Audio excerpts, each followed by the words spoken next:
So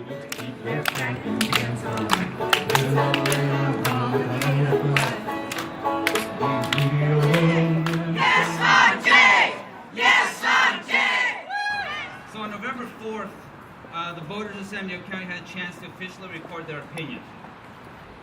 So both sides took this election very seriously. Oil companies outspent this local grassroots effort by over $2 million. Voters had plenty of information. They considered all issues, and on November 4th, Measure J won with nearly 60% of the vote.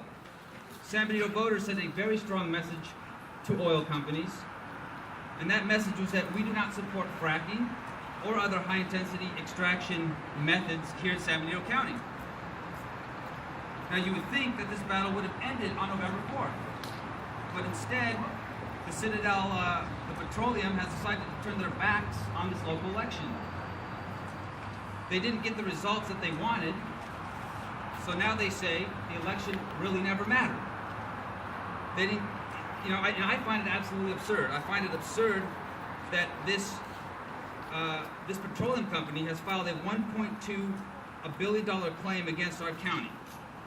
And this after they helped run a campaign about protecting our way of life. A few months ago, a judge ordered them to stop their drilling, to stop their exploration activities. Apparently, because of their exploration activities, environmental laws may have been broken, pollution may have occurred on site. They have certainly lost the trust of this county, and their $1.2 billion claim reinforces the fact that they do not intend to be good partners here in San Benito County. And it is the responsibility of this county to defend Measure J. Because Measure J is legal and Measure J is defensible. So I'm here to tell you today that this county is going to do the right thing. We're not going to be bullied. We're not going to go, we're not going to allow empty threats to derail the will of the majority. Elections matter, and this community voted in record numbers on November 4th to have their say. They've spoken, and now I'm going to work every day to defend the right to vote in this county. That Citadel Oil companies would like to erase this election. I know that they like to pretend that this election never happened, but the truth is it did happen, and they lost. And I don't care what the CEO of the Citadel, the petroleum, has to say about me, because I'm going to continue to fight to set the record straight. I'm going to continue to fight to defend this community that I was raised in. But I do believe that owners of private property should have broad discretion on how they use their lands, but not at the uses that degrades properties and around them the well-being of the community. Let's be clear about Measure J. It does not prohibit oil or gas exploration or extraction.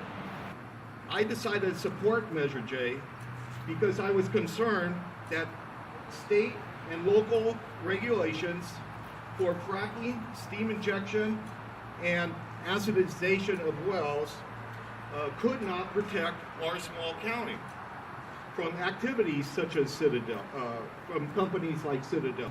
The oil industry spent nearly $2.5 million to convince local voters that fracking and extreme oil extraction is safe.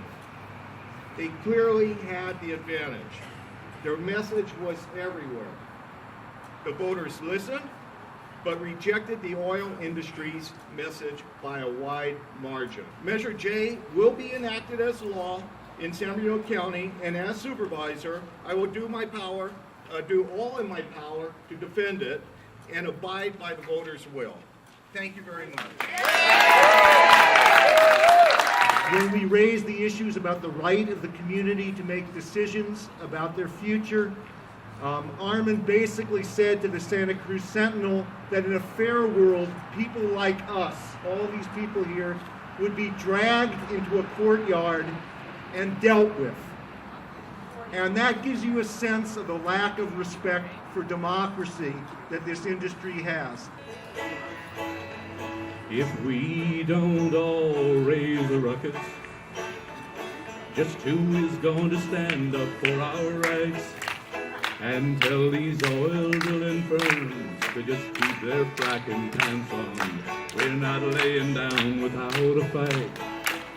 But I'm sure in Texas their plans look so good on paper. All this oil and all their greed, but sitting here right on the San Andreas, the stable fault lines are the last thing that we need. So if we don't all raise a ruckus, just who is going to stand up for our rights? These oil drilling frackers stand and make a lot of money, gambling with our quality of life. It seems like every time they mess with Mother Nature and profits from the future of mankind, those with all the wealth don't risk their homes or their health. It's just a burden every time. So if we don't all raise a ruckus, just who is going to stand up for our rights? These oil drilling frackers stand to make a lot of money, gambling with our quality of life. Now how could this be a plan for our future? Have we learned not one thing from the past? If this planet's to be saved, we got to find a better way and stop burning all this oil and all this gas. So if we